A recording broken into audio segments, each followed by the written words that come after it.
Welcome back to AFTV, everyone. I had to, for a second, I wasn't sure if I were hosting or you were hosting, but I took it upon myself to just lead the way, and here we are. Because in my head, I was thinking to myself, I'm not asking how it's going. I think I know how it's going. How's it going, people? Yeah, it's not the time to be asking that. If I'm honest. I hear it. You know what? I've got a drink.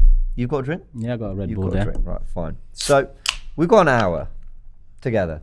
That includes all of you and the amazing audience. We're just going to chat. We're honestly just going to, for an hour, we're just going to talk.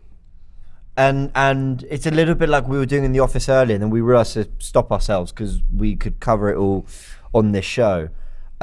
What's next for Arsenal? Where we go from here rest of the season? Where we go into the future? Where we go with signings? How we're feeling after yesterday? Addressing some of the stuff we've seen online, some of the punditry, everything. I think there's a lot to cover. Any way you want to start? Any way you want to...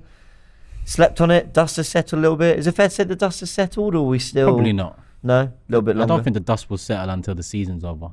Right, fine. Not because I believe there's still a chance for us, but because once you see them actually lift the Premier League title and get over that line that they're bound to get over now, that's when it'll hit home again. It's already hit home.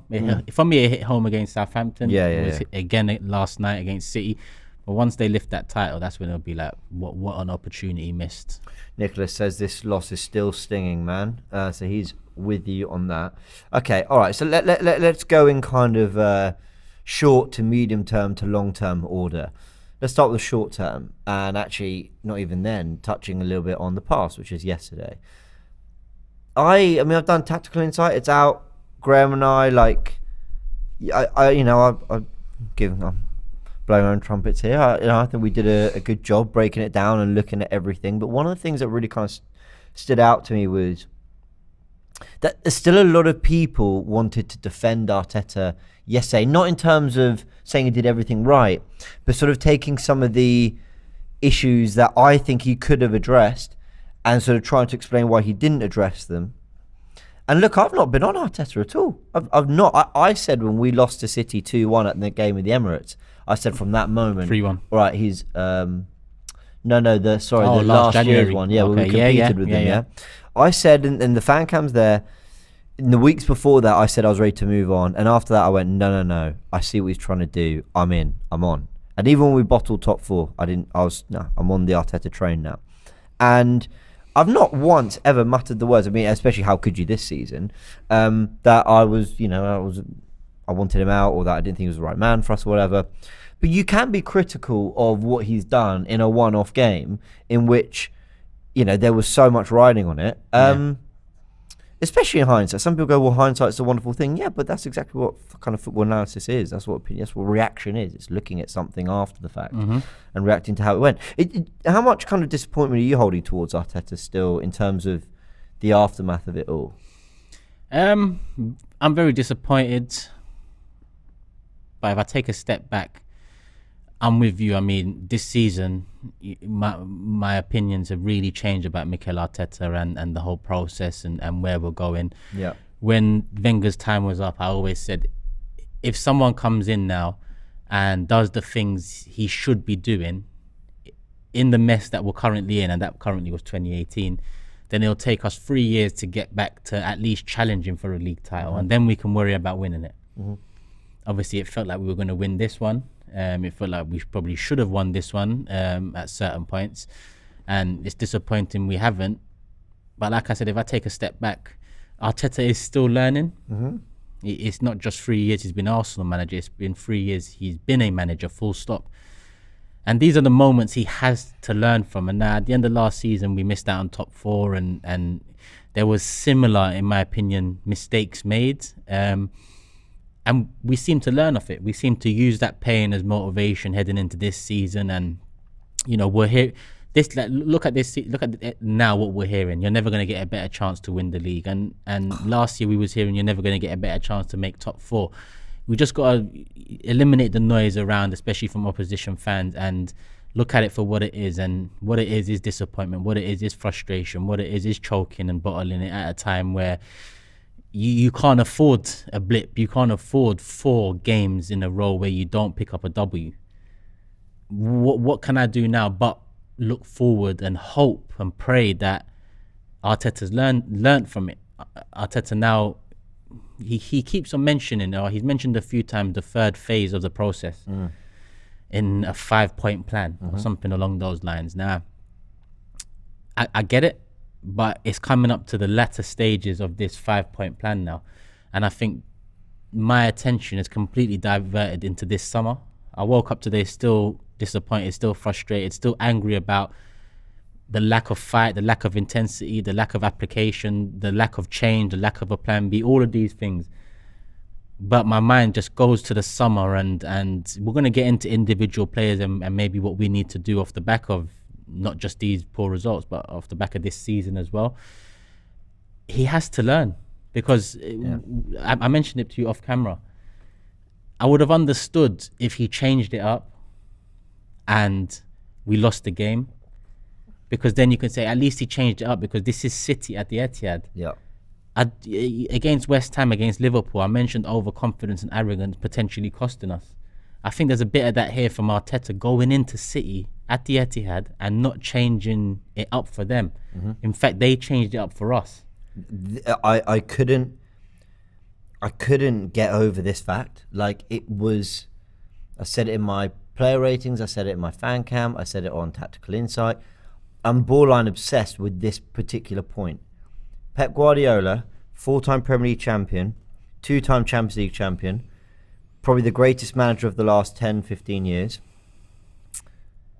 came into a game against a young Arsenal side who were missing a key player, another key player just come back from illness, at home, in control of the title race, and yet he showed us more respect than we showed. There was every reason for us to show them more respect, and they showed us more respect. Now, sometimes that is used negatively. Sometimes people go, oh, you showed the opposition too much respect. Imagine he changed it up and Arsenal played their football and we lost. They'd have gone, Pep, why didn't you just do your thing? But when you get it right, and this is, again, the beauty of hindsight, then you've got to praise what they got right. It was... I was blown away by Pep's performance as a manager yesterday. I really was. There's a comment here from Hussein who says, James, why are you so desperate to blame Mikel? After every fan cam, you were pushing everyone to talk about Mikel. Hussein, let me start by saying that I don't think I've been critical of Mikel once all season until this game. Maybe minorly, but very, very barely across the whole season. Secondly, because when a fan base is talking for days leading up to a game about the problems that they're most worried about, and the manager doesn't address those problems, and then they resurface themselves in the way you exactly expected them to, you can't have anything but frustration. Now, Mikel Arteta has put us in this position in the first place. I am so trusting of him with this group and the club and where he's going to take us. I could totally and utterly trust him, to the point where his use of Zinchenko in midfield for most of these games, or as a left back coming into midfield, and now you've seen Pep do his own version of it. People have criticised me when I said that actually Arteta evolved Pep's inverted fullbacks kind of system, and people went, you think that Arteta's evolving Pep, blah, blah, blah. Well, what? When did Pep ever use a fullback coming properly into midfield until he's done that very recently? And so Arteta has been amazing this season. There's so much that I love and rate about him, but he got it wrong yesterday. He really got it wrong, and I'm so surprised that he's won an FA Cup as Arsenal manager by being pragmatic, by doing something different. Do you remember Maitland-Niles as the left wing back who came into midfield when we had the ball, and he had a plan and he respected the opposition? Granted, a far worse team, I hear it, and he's trying to instill principles into this young team. And maybe next year, maybe in 2-3 years, we will reap the rewards of not compromising on our principles for anyone. But we were in a very unique position, and I think he could have done more in this situation. And the reason we talk about Mikel first and foremost is because he got it wrong and he failed to change it up. Yes, you're right. There wasn't a reaction. We knew he got it wrong within a couple of minutes. Forget the first goal for a second. Leading up to the first goal, they had already had a chance. They was already dominating. They was already finding gaps and spaces in the midfield. Then they get the first goal, and then 10 minutes hits on the clock, 15 minutes hits on, and I'm thinking something's got to change here. 20 minutes, 25 minutes, 30 minutes, nothing was changed. That's why I look at it and think there is some overconfidence there, because we've done so well to be we had done so well to be in the position we were in heading into the game, or heading into the latter stages of the Premier League, maybe heading into that Liverpool game, West Ham game, and so on, that we kind of, I wouldn't say overlooked, because Arteta knows what Pep and Man City are about. He talks about it all the time. He does know. But what was it then? Do you think it was overconfidence? Do you think it was naivety? Do you think it was inexperience? Because you've also mentioned that he's also changed things up in the past and made it work with a lesser side. So it's hard to pinpoint what it is. But like I said, if you get it wrong, any manager can get it wrong. Pep's got it wrong in finals before. Pep's got it wrong in big games before. Yeah, of course. And like you said, he's the greatest manager of this generation, and he'll be up there with the greatest managers of all time. But there's no excuse for not having a plan B, a contingency plan, in my opinion. It's a great question. So why didn't he? I think Arteta, I don't think we're going to like this, but, and actually I don't know if I mean this, but hell, I'll throw it out there for the sake of conversation and debate. Was Arteta thinking more about the long term? I know there's a title we can win now, but is he thinking to himself deep down, like, I don't want to instill into this team that we should fear anyone. I'd rather they go out there and I show them that I'm not scared of City, and if they get thumped, at least they know what to expect next time, rather than when I do decide that I want to play man-marking football, pressing all over the pitch, when I think we're ready, and actually they've never done it before, and they're not quite. And I think a really good kind of example of that on a much smaller level is Tottenham. Tottenham away last year, they played counter-attacking football, 3-4-3. It wasn't just counter-attacking, but you get what I mean, before Tottenham fans get upset with me. And we said, please don't press them all over the pitch, because we're not going to be able to do that, and they thrive off that, and they pulled us apart and we lost 3-0. This year we went the exact same plan. Saliba followed Son everywhere. It was Saliba who did it, not Holding. Yeah. And what happened? We dominated. We absolutely dominated, killed the game, 45 minutes in, 2-0 down. It was 2-0 up. Second half, couple chances on the counter. Largely, we held them out. They had a few chances, but whatever.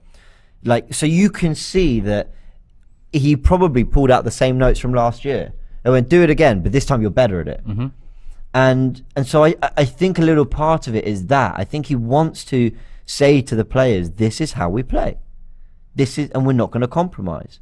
And that reminds me of Wenger and the latter years and what kind of cost him in the end, because but he was doing it from a much later position. 100%. He was doing it from a position of, this is your 200th attempt, whereas Arteta's doing it from the start of a journey with these young players. I know 3 years in, it doesn't feel like the start of a journey for us, but we've got to accept that this is the start of Martinelli and Saka's journey. Mm-hmm. It is, even though they've been playing 3 years of senior football. Yeah, but at the same time, I don't think Arteta can say, he expected this to be the case this season in terms of a title challenge. It's all good and well saying that, when you're in there. But the reality is, and last night showed it, we're so far off Manchester City. And I knew that going into the game. And I said that even if we beat West Ham and Southampton, I still wouldn't have expected anything at the Etihad. That's why I thought we lost it there. So surely, if you're not starting with something different, you have to have something different in your back pocket to... Yeah, I see you said we're so far off Man City. I do agree with that in terms of the squad, the experience, the depth, the know-how, the manager's experience, so many things, right? I do think it's such a shame that we never once played them, at least with our spine. Mm-hmm. At least with Saliba and Partey starting. And I know people will go, one player. But yeah, it is. One player can be that transformative. How do you explain going from 5th to a title challenge? How do you explain going from 13 defeats in a 38-game season to 4 in 33? How do you think Arsenal became so much more resilient? And even when before the City game we went through a blip, it was all draws. Mm-hmm. How do you explain that? Because players like Saliba, Partey, Jesus, who all three of them have missed one of the Man City games, have been transformative for us this season. So it is it is a shame. So I think as a first 11, going out against their first 11, look, I still think both at their best, I think we lose. But I think we are so much more competitive than yesterday. But yesterday was just an absolute shambles. I think the players, there was definitely an urgency and something missing. That was strange for them. I do think they looked caught in the headlights a little bit, but I also think tactically we were all over the place. And so, people were saying to me, I was tweeting saying, Pep had adapted for us, blah, blah. And everyone was saying, well, but look at the players he's got. And I'm going, okay, sure. But, so Kieran Tierney's a bad player now. What did Zinchenko offer yesterday? Hindsight, I get it. Hindsight's wonderful, I hear it. But to not even make the change at half time, you talk about... You can say hindsight, but we saw it coming as well. Well, that's true, especially you. In fairness, I called for Zinchenko to start. But what I did call was for something different regarding holding. Now, we went to Stamford Bridge last year. 3 defeats on the bounce. Went to Stamford Bridge. What did he do? He didn't completely turn it around. He just went back 3. White, you tuck in next to Holding. Holding, you're going to come in. Yeah. And Saka, you're going to play as the right wing back. We could have seen that today. That isn't completely out the playbook for Mikel Arteta. Or you go with Kivior, who, what do we know of him? Apparently, quick, athletic, good in the air, all these things, comfortable on the ball. All right, he might be left-footed. But quite frankly, when did we even have spells on the ball yesterday? Yeah. Until they let us at 3-0 up. And Hussein here says, Turkish, okay, I understand, no plan B from him. Could you tell me what would you have done differently after going 1-0 down? I'm not a manager. I'm not qualified. Mikel Arteta has done amazing to get here. But like I said, it's the lack of a plan B. Whether you're starting with it or changing to it when you're realizing it's not going right, that has annoyed me more than anything. And when we're discussing Mikel, we're going to get onto the players and we're going to talk about them too, because it's not all on Mikel. But I said it. I mean, we need to do something different. And if we're not starting with something different, then we need to, be ready to change to something different. If we do go down early, or if we don't have possession, or if we're failing to create chances, you need to react in the game. And that has been a criticism of Mikel, not just in the City game, but at different points this season with his substitutions and his in-game management. Well, can I answer that question from Hussein? What would he have done differently? It's just what I just said. We were getting absolutely pulled apart. Tell the players, forget the man marking, drop 10 yards deeper, Saka move to right wing back, White tuck in, back 5, and just try to see out the half. That Xhaka was pressing up the pitch like like the normal box-to-box 8 he's been this season. Just have to tuck in next to Partey, who's getting overran. He was rubbish, he was poor, but at least give him some help. He didn't even have to make any changes. He could have just reshuffled the system slightly to just give us a little bit more help there. One thing even he could have done that doesn't require changing the shape or changing the personnel is tell Rob Holding to fucking sit. Because Rob Holding was getting dragged left, right and centre. And at the time, I just thought, what is he doing? And then you raised the point that it looks like it was instruction, Drop in, get behind Haaland if he's picking up the ball, don't let him turn on it. But he was failing at that time and time again. So a simple instruction across saying maybe just sit, Partey, Xhaka, protect the defence a bit more. That could have happened 15, 20 in. Yeah, and you know what's so funny is I've been tweeting this lots that number 10 seem to be back in fashion. I'm going to do a video on my channel actually. Guys, go sub to my channel please, and Turkish's. But I was saying, De Bruyne playing as a 10. McAllister and Enciso have been doing it for Brighton. Maybe 10s are back. Bruno Fernandes has been doing it for Man United, to be fair, for a while. And it's kind of like, as we've evolved to a world of 4-3-3s, maybe coaches have slightly... this is a very ignorant thing to say, but have forgotten how to maybe defend with, a number 10 or whatever, because they're man marking across the pitch. Now, Partey and Xhaka were marking Gundogan and Rodri. And then the idea was that De Bruyne and Haaland were going to be handled by Holding and Gabriel. That all sounds nice in principle. But over the last 15 years, the number 10 has always been defended by the holding midfielder of the opposition. That's always been the battle. Yeah. And then centre-backs, one challenges the striker, the other covers. That's kind of always been the balance. Yeah. So because we were pressing up onto their 2 6s, with our 2 6s technically, or our 6 and our 8, they bypassed De Bruyne. They bypassed the midfield by either going long and knock it down to De Bruyne, or just some nice passing combinations. And they were running our defence time and time again. We had no answer for it. So more often than not, it was just De Bruyne and Haaland on our back four, and it was just complete. They were tearing us apart. But there wasn't a reaction, like you said. 100%. So we can talk personnel, we can talk formation, but instruction, there didn't seem to be any change at all throughout the whole game. So. Yes, we can praise Mikel, and we have praised Mikel. Massively. I've changed my mind in the last 18 months on Mikel.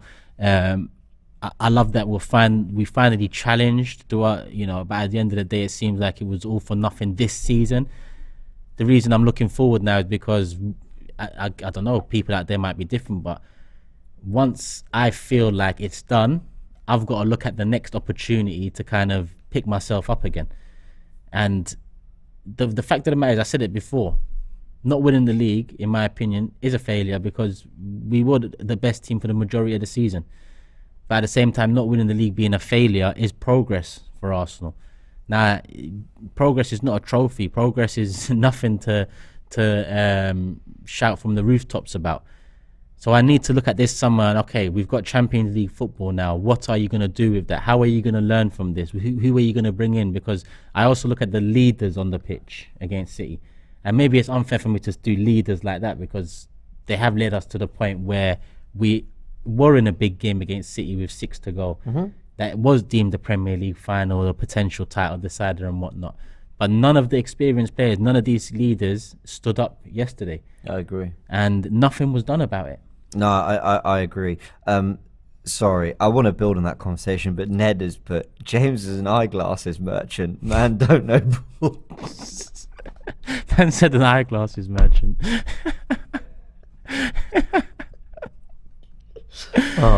Me always promoting eyeglasses.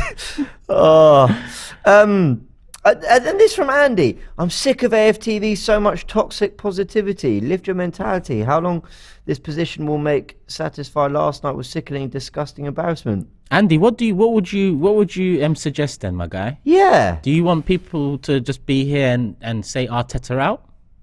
Because let me talk for this section, because take it away. If you've watched me over the years, I can be very critical. I can be very harsh. I demand higher standards for Arsenal Football Club. But at this point here, in my honest opinion, saying Arteta out doesn't make sense. It doesn't make sense. Because as much as, yes, in my opinion, and probably yours as well, we have failed not getting over the line. We have bottled it. We have choked, and all of these words that people want to use. Yes, I agree. But the fact of the matter is, when you look at the players as well, do you think another manager comes in with these players and does better? Whether it's Ancelotti, whether it's Zidane, or whether it's whoever it is, managers with more experience, more clout, more know-how, better managers?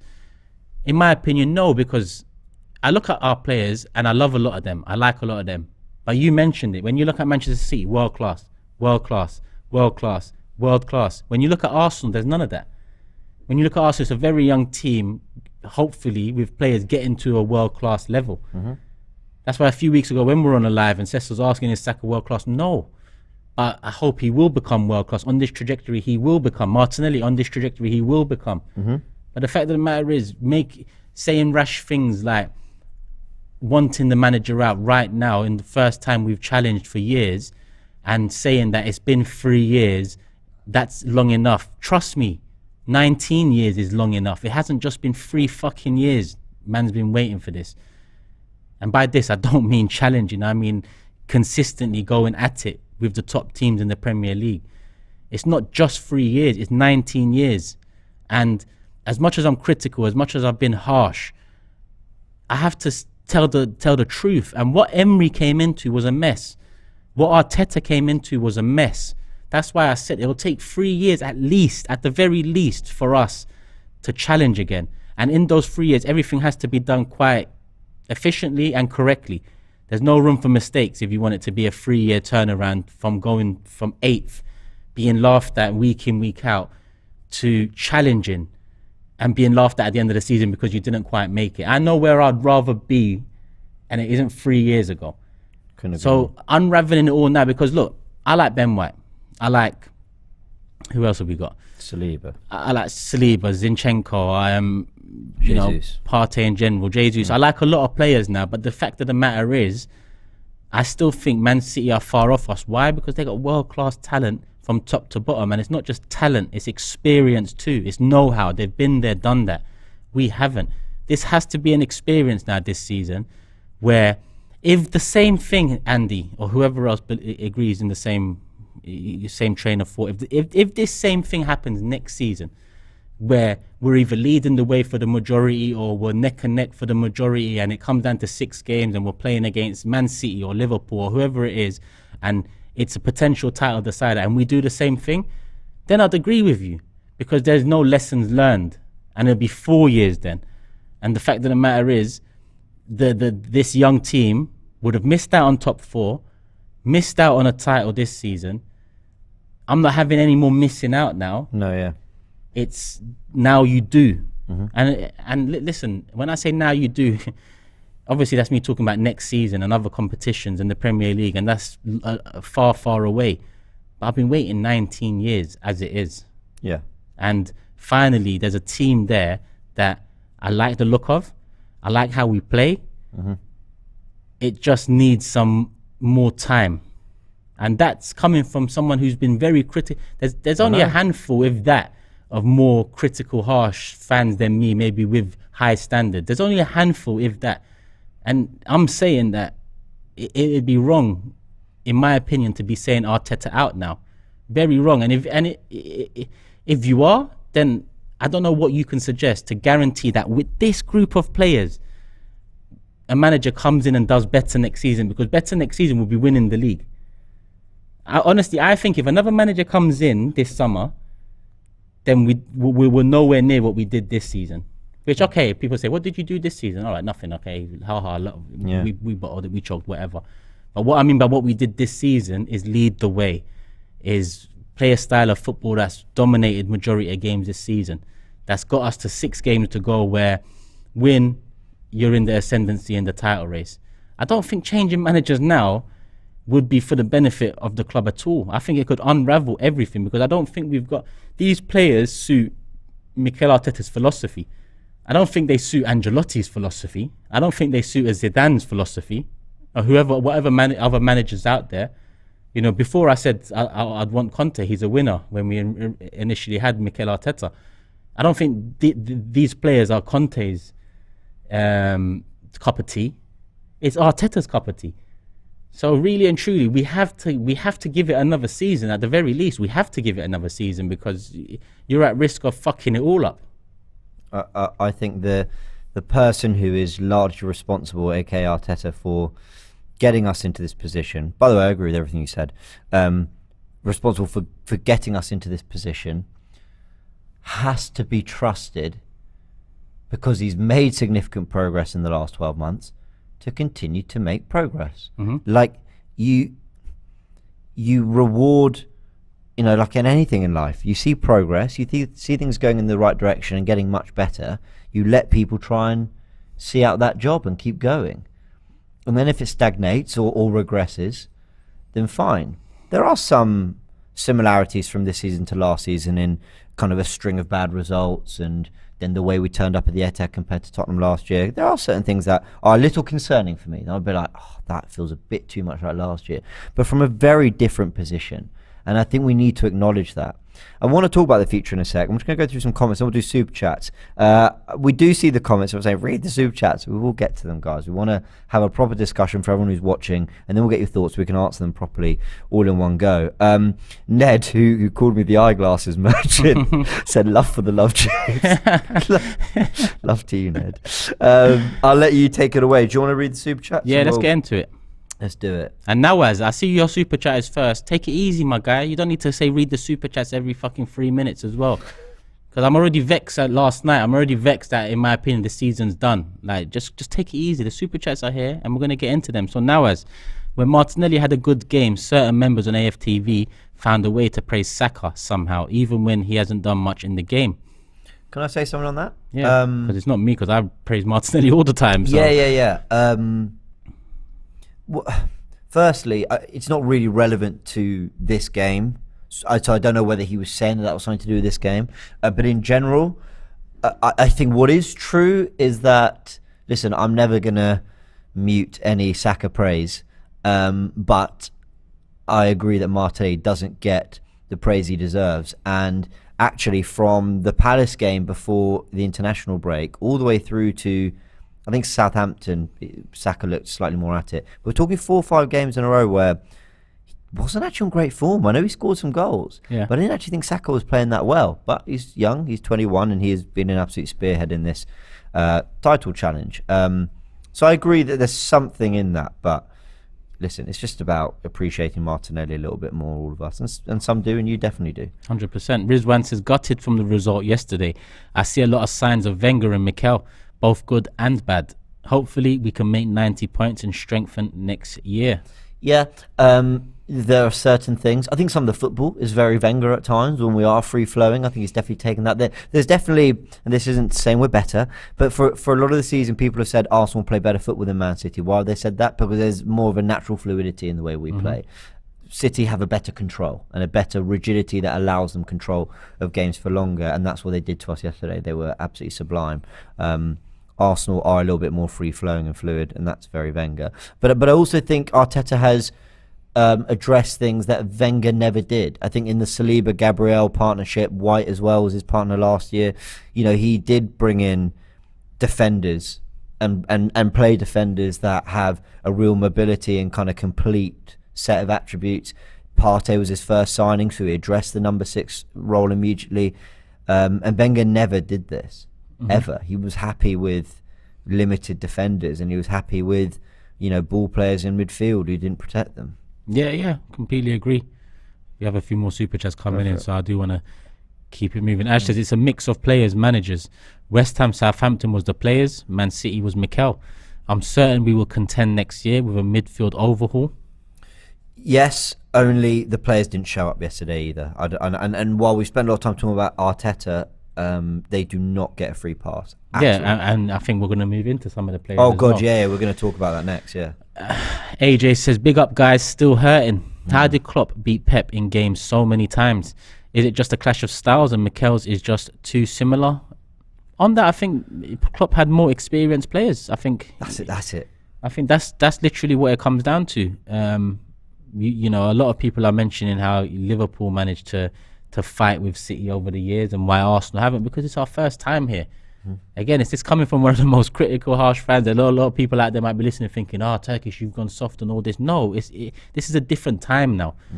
This is a different time. And like I said, 3 years from when a manager comes in is when I expected to at least be challenging for the Premier League. Going into this season, I didn't see us challenging at all.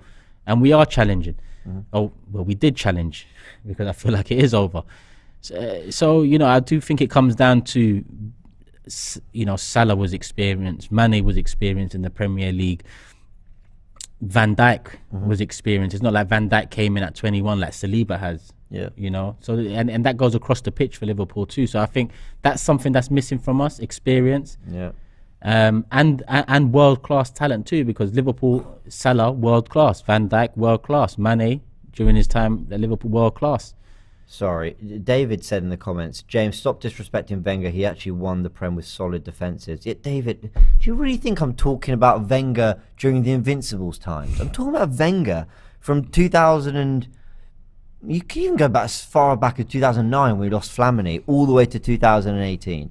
Obviously, I'm not talking about invincible 3-time Premier League winning Arsene Wenger, 6-time FA Cup, although how many FA Cups did he win? 6? 7? Maybe 7. He's won the most anyway. Come on, I mean, use your head sometimes, people. You really think I'm sitting here going, you know what, Arteta sorted out defence is better than Wenger ever did? I'm obviously not saying that. Anyway, on what you just said, because you're right, we do need to keep it moving in super chats, but the experience thing, I so agree with you. But also, Arteta is doing a very similar thing to Pep in the way he's trying to build his team. Liverpool had they threw a spanner in the works. It was so different.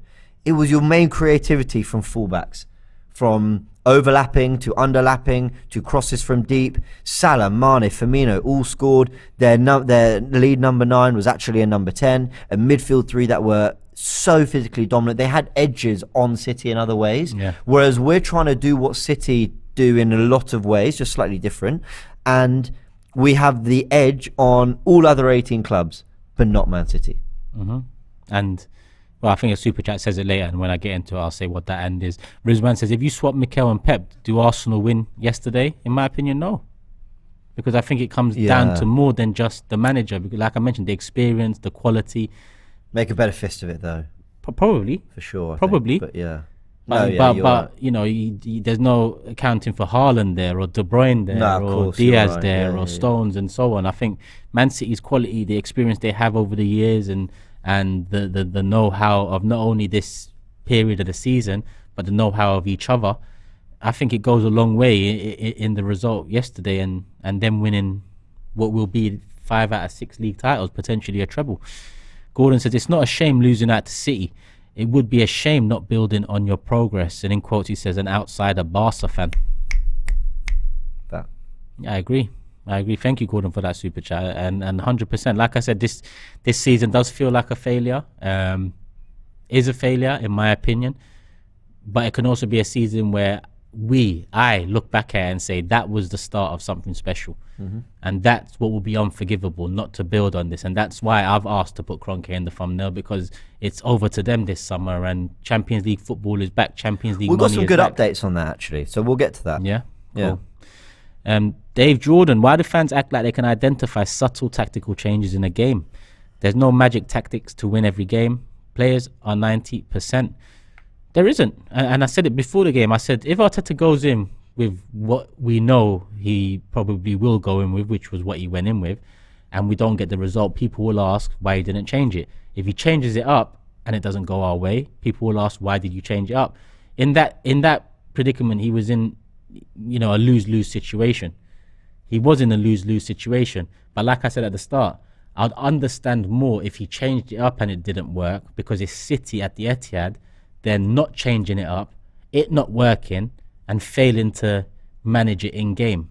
That's where he needs to learn. And like I just said with Mikel, he needs to be our manager next season because of what he's built so far. But he also needs to learn from these, in my opinion, mistakes. I don't know whether you can call it a mistake or whatever you want to call it. He needs to learn, and this can't be happening again next season. Yeah, and look, I know we have lots of back and forth with Dave. And Dave, love you because you're a very loyal, follower of the channel, and I appreciate it. But people really need to stop thinking that just because we're not on Mikel Arteta's coaching staff, and I know I'm sort of trying to defend my, my position in what I do at AFTV here, but people need to stop thinking that we don't understand what's happening on a football pitch just because we because we're not coaches or whatever.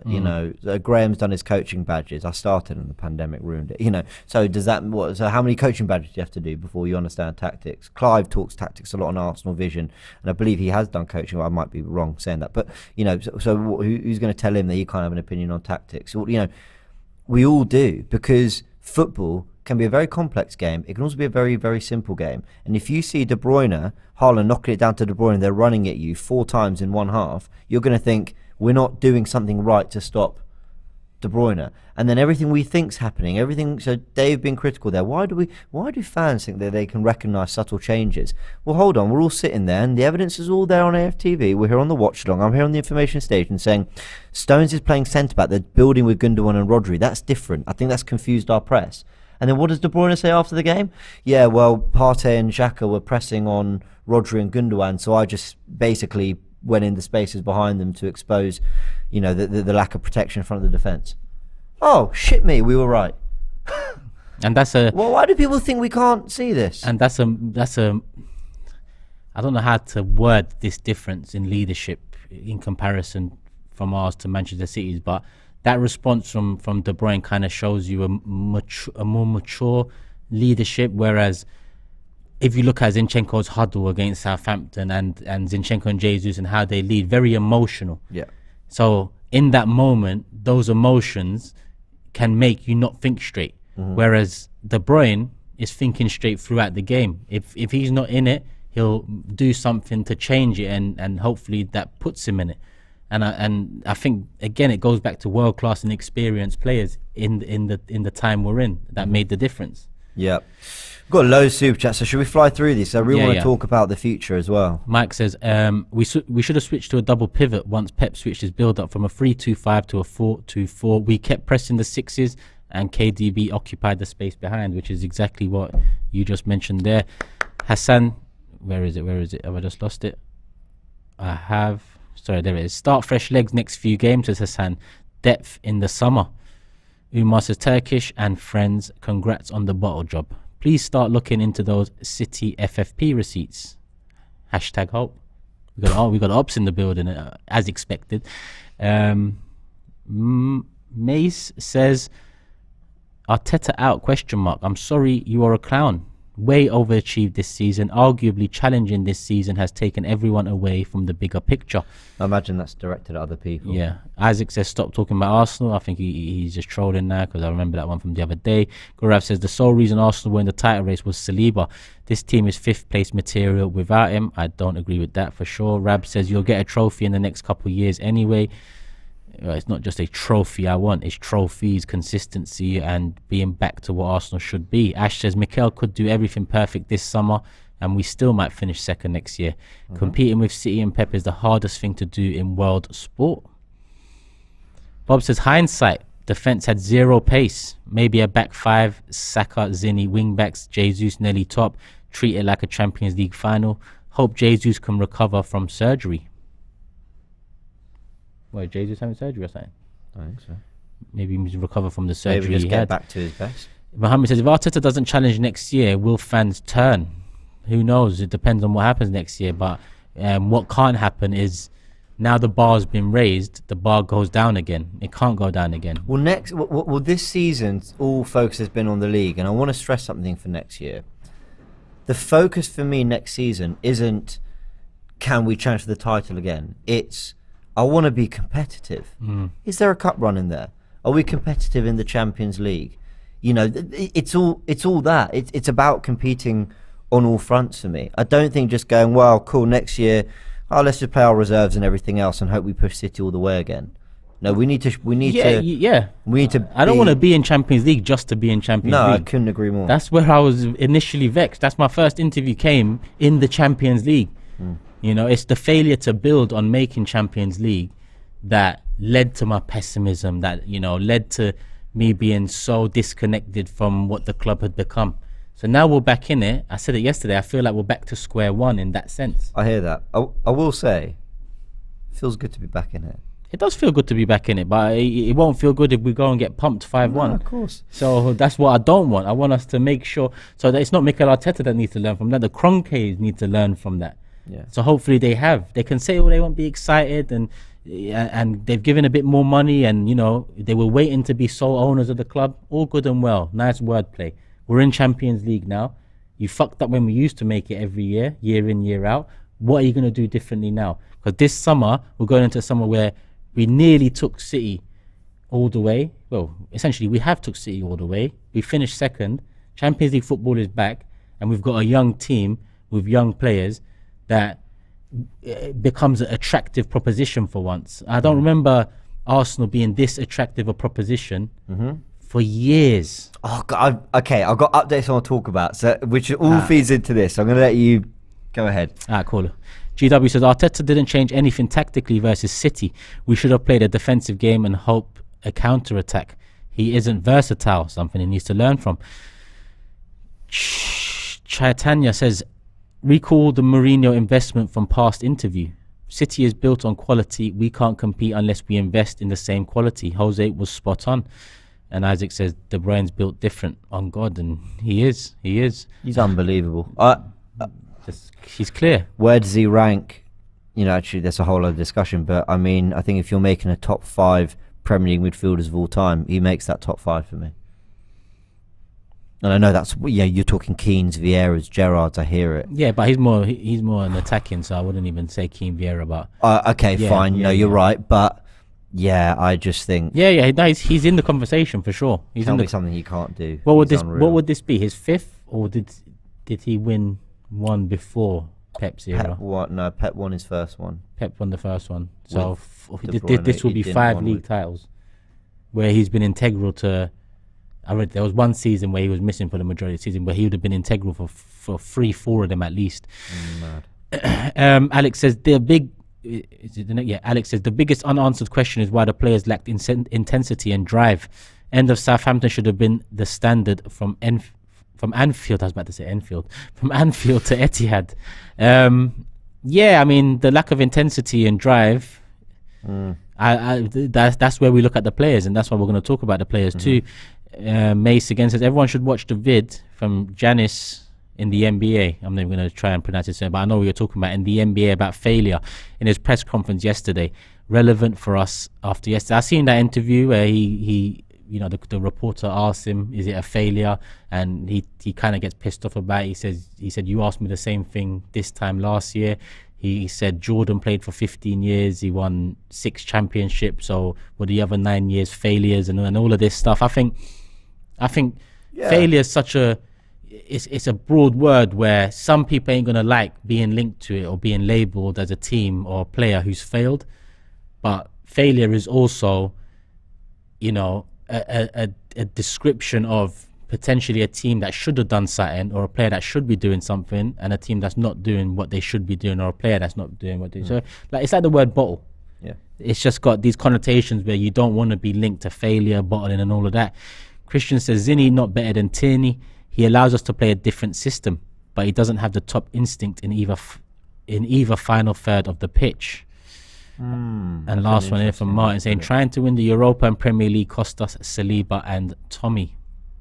Yeah, but had we taken the Europa fully seriously, maybe we'd have a semi-final now. I mean, maybe not, but you can swing it either way. Dave Jordan's come back. Of course he has. Coaching badge does nothing other than ensure minimum level of competency. Doing a level 2 teaches you nothing. You think you know more than the guys at the top level of the most popular sport in the world. Dave, you've ignored like 80% of all the other stuff I said and focused on the coaching badge bit, which was clearly just a little bit ironic. I was trying to make a point. And no one's ever said we know more than them. You think I'm sitting here going, sack Arteta and get me in the job? No one's saying that. No one is saying that. But I could flip it around to Dave and say, Dave, you don't like Kieran Tierney. I think we're all familiar with that. But we bought Kieran Tierney. So someone must have liked him. Do you know more than that someone? That's your opinion. That's his opinion. I like Kieran Tierney. You don't. So it is what it is. I'm not saying it because of that reason. What I'm saying is that's your opinion. Genius. Well done. That is absolutely spot on. So yeah. Arteta's kept him in the squad all this time. Someone signed him. So does Dave know more than all the scouts and Mikel and all that? Yeah, I mean, no one's saying we know more. In fact, I started off the conversation by saying I don't know more. Yeah, and also it's implied. Like it's implied. You should go without saying. Yeah, I just have a reaction to what I saw on the pitch. Let's talk about the players. Let's talk about the summer. And I'm going to give you some news because this has been much more of a... I've enjoyed this, man. It feels therapeutic. Yeah. Me too. But there's also been news. Now, I can't really confirm this myself. I haven't seen it. But there were a lot of people tweeting that David Ornstein was on some broadcast coverage. And he was saying, Arsenal are looking for a 6 and an 8. Caicedo and Rice are the targets for the 6. And Kudus and Mount are the targets for the 8. Now...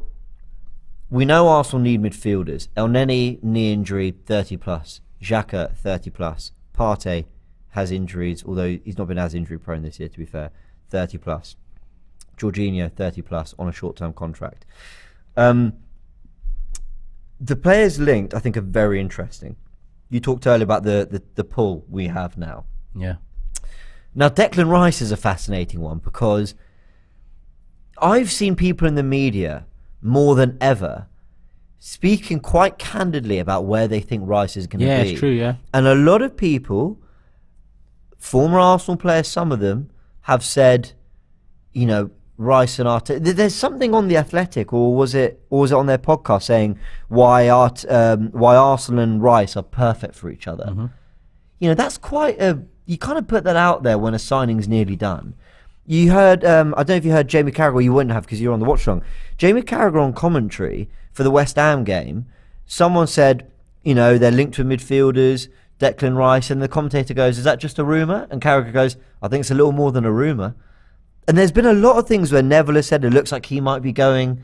Yeah, the strong links with Arsenal. There are a lot of people who I would expect to know things who are speaking very openly about the idea of or prospects of Rice going to Arsenal. Yeah. Now, we also know people, not like sources or just friends of ours, who are very confident he's not going there. So, okay, we'll see. But that is the kind of player that I didn't think we could attract 2 years ago. I think he could be an elite midfielder. I think he could be looked back on as an elite midfielder when his career comes to an end. And I don't think a year ago we would have been in for a Declan Rice. Excited about that? We couldn't be in for a Declan Rice. Right. Yeah, we couldn't. Right. Am I excited about the link? Yeah, I'm excited about Caicedo too. You just said it's Caicedo or Rice, whereas in January, when we were making bids for Caicedo, there was a report out from one of these top journalists saying that if we bought Caicedo, it wouldn't impact going for Rice in the summer, which is kind of confusing to me. But then maybe Jorginho coming in and having another year plays a part in that. If you ask me which one I'd prefer, I've seen more of Rice, but I like Caicedo's profile a bit more. But equally, I think both would be top additions, whichever one it is, to the team. And obviously, Rice is young, he's English, he'll fit in with this core, but Caicedo is young himself. So I'm happy with both, with either option. It could be smart from Arsenal, because the last thing you want West Ham and Brighton thinking is that you've got 150 million to spend on two £75 million signings. Yeah. So maybe if you're in a position where you're speaking to, you know, West Ham about Declan Rice, and they're going, we want 85 million, you go, listen, Brighton only asking for 65, so what are you doing? You know, like you almost want to keep the narrative going in that sense. Yeah. Who would you prefer?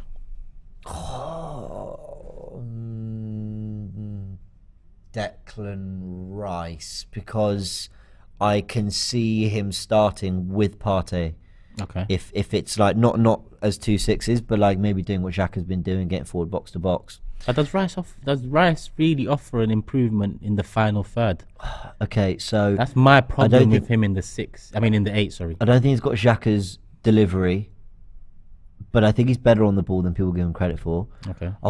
He's a bit more of a bulldozer, I think. You know, like when you whip a ball to the back post or you're pressing high up the pitch, you need to win it back. I think he's just like, for that first line of defence and that first line of physicality you need, I think he can offer a lot there. Yeah. Caicedo, I think, is unbelievably neat, man. I watched him in the FA Cup semi-final. Just press resistant, turn, touches in the right areas, calm, wins his duels. But I could he be an 8? I don't know. Maybe I don't think he is. Yeah, I think more 6 for sure with him. Yeah. So, and I'll throw one more thing I like about Declan Rice, and this is for like emergency situations, but the fact he can play as a centre back. Now, I'm not saying because he should be a backup to Saliba or anything. You know, he gets injured and suddenly we drop him in. I mean more that, imagine you're chasing a game, and actually you still want your best headers of a ball, your leaders, but you need that versatility. And sometimes you might go, listen, Saliba, White, whoever, you come off, Declan, you just drop back. City have done it before with Rodri and other players, where it's just, I need my best ball players and my experience in the back four. And I just think he can offer something different there. But I love them both. And Rice has played centre back, hasn't he? Yeah, that's what I mean. Yeah. So there's versatility there. Yeah, that would be a big pull considering what's happened at the end of both seasons. That's what I mean. Now, Rice is a better centre back than Holding, says David Luma. Ben White injury last year, Saliba injury this year. Right. Similar stories. Holding comes in, gets exposed, and good night top 4, good night Premier League title. So yeah, that, you know what? Like I said, I'd take either. Rice or Caicedo. The other position you said Mount or Kudus, but isn't Kudus more a right winger? I think so. When he came through, I think he was like a 10 creative / box to box. I think he's very versatile, can play in lots of positions, and he's also played as a false 9 for Ajax. I think at Liverpool he scored at Anfield playing as basically their furthest forward. But you know, Arteta's reinvented so many players' roles and positions. True. And I can see why he's got the dynamism and the kind of flair that Arteta would want in his midfield. But I am sort of, and it was never my favourite type of player, the kind of the 6'2" technicians. I always liked my David Silvas, my Cazolas, Fabregas, all those kind of players.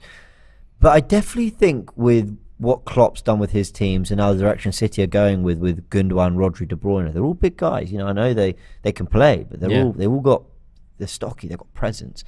I do think like we're going to need to start going into some games with Rice and Partey, or Rice and Xhaka, or Partey and Xhaka.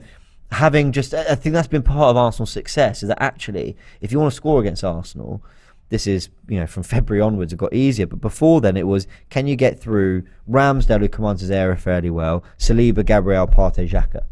That's quite, and even Jesus throws his body around, and even Odegaard gets stuck in, but he's not the biggest. I think we're going to need to have that element. So maybe that's why he likes Mason Mount, because he works really hard. He's not exactly the biggest, but his work rate, I don't think anyone can question, even if you question his quality a little bit. I think it should be Mount and Kudus if that is the interested targets, because I think Kudus adds some competition for Saka as well. Can take Saka at the firing line when need be, and Mount can operate in that 8 role. Obviously, there's also other positions that we need to look at. So let's talk about them. So with what's happened with Rob Holding, how do you address that? Sell him and buy someone. Centre back. Yeah. So is White a long-term right back for you now? For me, yeah. For me, yeah. White, regardless of what happened yesterday, I still think he's been the best right back in the league this season. So why would you change that? Again, and maybe I'm doing a little kind of... Okay, so that centre back position, right?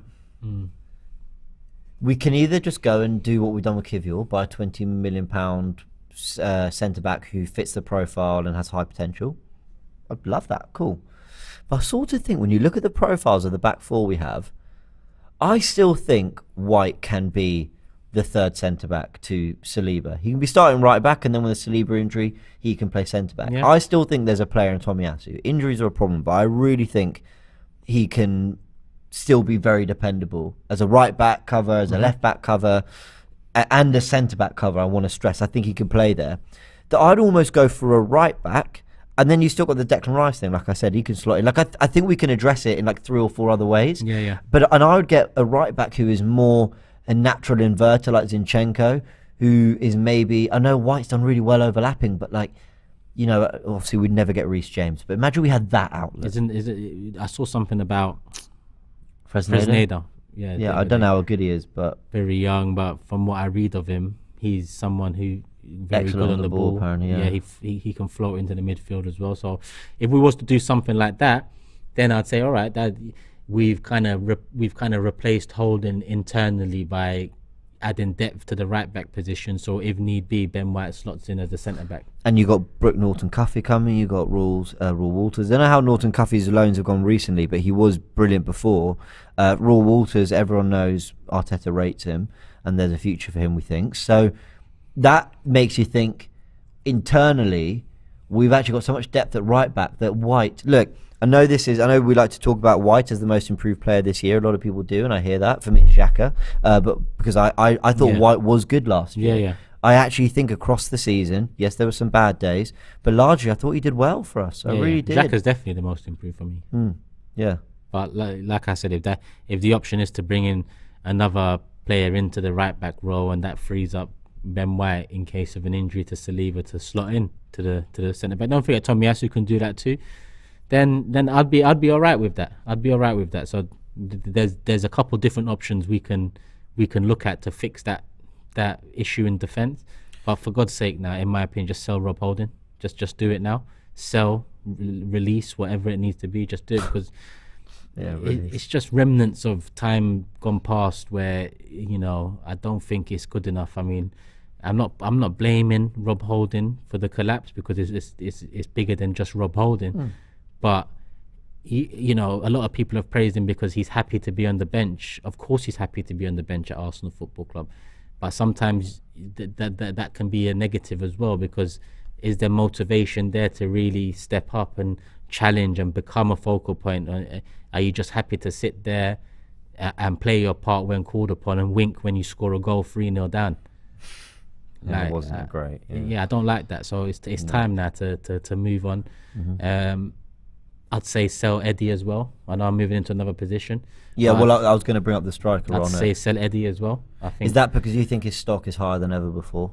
I don't even know about that, because I mean, he came in January, he scored a few goals, and then it dried up, and we needed to bring Trossard into the position, and then ever since then, Nketiah hasn't really got a sniff at it again. So, is his stock high? I don't really think so. I mean, I think we could have sold Eddie maybe three years ago. I think it was for about 15 mil. I think West Ham, were interested at the time. Maybe it was Crystal Palace interested. I think a couple clubs were interested. I think 15 mil. I still think it's probably around 15 mil. So,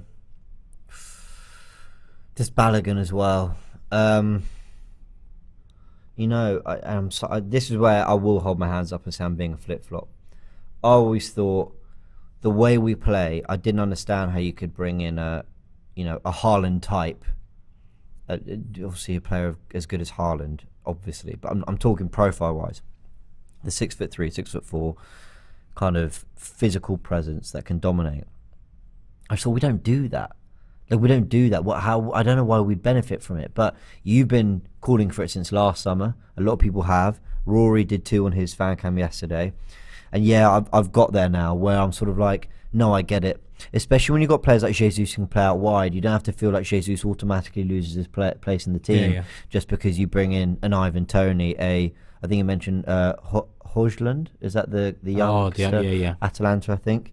I don't know. You throw names out there for kind of physical number 9s that I talked about. Did I say Ivan Toney? Yeah. Yeah. Mikhail Kaufman? I don't know. But yeah, throw some names out, comment section. I sort of see it now. I sort of see like why it is important, not just as someone to bring off the bench for the last 20 minutes, just actually as another way to approach games. Yeah. A bigger threat for the opposition. Yeah. I think Jesus brings so much different qualities to the side, but I don't think opposition are scared of him as a threat, goal scoring threat. Yeah. And I think we need a goal scoring threat. Look, I see a name popping up, Osimhen. I'd love Osimhen. I just Vlahovic is up there. Mitrovic, some there. people are saying. I wouldn't go Mitrovic personally. Evan Ferguson, I've got to say, he does look absolutely brilliant, but I don't see. He does look good still, but it'd be another very, very young player that would have to wait quite a while to develop in order to. Troy Deeney, all he says, bring Deeney in. Sesko, but he's only just joined Leipzig, I think, hasn't he? I think we need something like that up front now. Yeah. So all in all, what have we discussed? We've discussed 2 midfielders, 8 and a 6. I've mentioned the right wing position and some competition depth for Saka.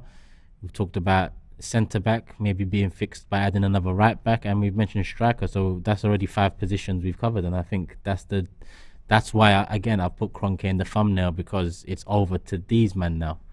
Now we've got Champions League money. Yes, we've spent 100 and if you split it, it's about 125, 130 mil a season since Arteta's come in, and that's without Champions League football. So with it, 250. That's what I'm looking at this summer. Wow. Okay. So let's say listen, say we want Mason Mount, it ain't coming cheap, so that's going to be a 50-60 million pound player. Even though he's only got a year left, unfortunately it is going to be about that much. Declan Rice, you're looking at 70 million minimum, and there are probably West Ham fans watching this going, lol, 100 please. And then you're talking a right back, maybe you get one in for 20-30. So what are we on there? We're on about 150-60 million already. And if Mount's going to cost that much, I mean, I like Mount, but I'm not. I don't like him that much. But then actually another 70 million pound striker, and you're within your 250 million pound budget. So, and don't stop there, Kroenke. If you got more, if we can spend more with all this FFP stuff and all that, which year in year out it just seems to get more laughable when you look at what Chelsea are doing with their money, then do it. I know other fans might be listening to this going, you lot are so spoiled. Look at the money you want to spend. Look what's already been spent. Look at the team. But my thing is, we're competing with Man City. Yeah. Is this the greatest Premier League side of all time? Not this, but like the 5-6 years of Man City, when you compare it to other eras and stints of teams, is this the best Premier League side you've ever seen? You know what? I can never answer this without bias because I love that Arsenal team. Fine. I love the Arsenal team. I understand why people are saying and asking whether Man City are the greatest ever, and if they do the treble and the three-peat, then I guess in any argument it's hard to debate otherwise. But because I'm an Arsenal fan, that invincible team, and not just the invincible team, the 2002, 97, 90, I love those Arsenal teams, but I'll pick out maybe the invincible or the 02 team and say, for me, that's the greatest. But that's with my bias shades on. JDS says, calling them the greatest, so it makes it seem like you bottled it less. James, your weapon. You've got me, JDS. Well done. Hamzik says, James, why does James care so much about others' opinions? Because it's a channel that's quite literally built to get other people's opinions. So obviously I care about theirs and I care about their opinions of my opinions. Yeah. I can say this without bias because I was too young to really remember the Invincibles. Yeah. So I don't mind saying that this is the best. Maybe not this season. I think 17-18 Man City they blew me away. Crazy, yeah. Oh my word, the football was unbelievable. Crazy. I think that's the best team for one season I've ever seen. But certainly as a collective, as a group, over an era, over a particular stint of time, yeah, Pep Guardiola, Man City. And I know that you got the Tevez, Ronaldo, Rooney era, and I know you got Klopp's Liverpool team as well would absolutely be part of that shout. And actually, treble winners. Who's that? United's treble winners. Yeah, I'm going from 25, from about 2007, 6 onwards. But yeah, absolutely. Of the ones I've seen. And look, you know what I'd love to see? A one-off love for the love, James says Hamzik. Why are people here to troll me? And then when I answer, they go, love for the love. But thank you. I'd love to see Jose Mourinho's Chelsea, the Matic Fabregas one with Diego Costa, Hazard, all them. Yeah. I'd love to see how they'd match up. Not because I think they were as good, but in a one-off game with a particular task, man, they threw everything for Jose. Pulled it out of the bag. I don't know. In this world of AI and supercomputers, why can't they build plug in all the information you have about these teams and tell us who'd win? Then we've got the answer. Let's run through the super chat before we wrap up the show because we've got 4 here, and we have gone over time. So hit the like button, people. Duke says, I've seen enough this season to have hope, but they have to learn from this. Summer window is key, and we need silverware next season. One more season for Arteta, says Duke, and I'm with you on that. Incognito Singh says, we must be frying a whale, let alone a fish. It ain't ever getting ready. And Dave says, 5 more quid to promote Arsenal women's game against Wolfsburg. 55,000 tickets sold. Might as well break records off the pitch if we can't do it on the pitch. And that's a good point. I mean, 55,000 tickets sold to Arsenal's game against Wolfsburg. It's close to a record, if not the record already. I think they're insinuating that it's close to the record. So if you're free, then head over to the Arsenal website. When is that game? Next Tuesday or something like that? Or is it? I need to check. What day is it today? Honestly, I feel hungover. Yeah, I hear you. But not just from last game. Tuesday. We play Tuesday. Yeah. Not even just from the game, but from the season. Like I have a season hangover right now, and it's not even done. It feels but it's because it feels Monday like the 1st of May, says Dave. Monday 1st of May. There you go, people. It's like, have you ever been on a holiday with your mates, and you've been there 3 days, and you've been drinking all those days, and you're hungover, and you're just like, I just can't. But you got 2 more days to go, and you're just counting down. That's how I feel right now. I hear you. Somehow I've got to. But I'll walk in for the Chelsea game like, come on, let's steal second. You never know. They might slip up against Fulham. You got to fight for every point. I'll be there. I will be there. I'm sure that's what Julian's saying right now. Rizwan says with the final super chat, 200 million in the summer. You're Mikel, who you signing? Rizwan, that sounds like a video in itself. So what we will do is leading up to the summer in the next few weeks, then we will bring out content based around what we would do, maybe as a team, maybe as individual presenters, We'll have a discussion about it and see what we can bring you, because it is a very good question and we've probably all got very different ideas. And over the next few weeks, I guess you'll be hearing about more availability. So that's that for the super chats. That's that for the conversation.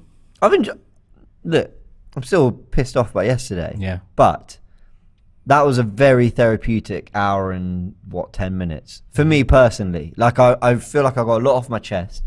And I'm one of these people, I like to kind of get over the I hate you, Dave. Love for the love for the coaching badges. I actually hate you so much. I hate you. No, but I like to, when it's football, man, there's bigger things in life. And of all the things that can happen in football, you know, disappointments in a title race are probably the one thing you can take more positives out of disappointment from than anything else in football, maybe. And the one thing I'll say is, you know, I'm already excited to see what Arsenal do this summer. I'm excited to see out the last 5 games. Let's get it done. I'm not excited about that, I'll be honest. No, I want to end on a high, man. I want to end on a high. I want to secure second place. I want to be there. I want to be there if they slip. They won't, but if they slip once. The beauty of us You're trying to convince yourself. Yeah. If we got... Listen, all I'll say is they've still got 7 games to play. The more games you play, the more opportunity you got for it. Mm-hmm. That's a fact. Whatever people think of me being delusional and all that, which I know you do. Yeah, that's the next comment to come in, deluded. There we go. I want to win our games so we're there in case. Just in case. Then we'll see. But win our games and get ready for summer, man. Hopefully another... oh, wow. Yeah, James, you're a joke as well. Same like this club. Well, thanks for tuning in, Bo. That's thrown me off. Yeah. Tour, hopefully, to look forward to, and signings, and go again. That's it. That's all we can do. So it's all we can do. Call it a day. Farhan says, James, ending on a high doesn't mean anything now. Dream is fucked, he said.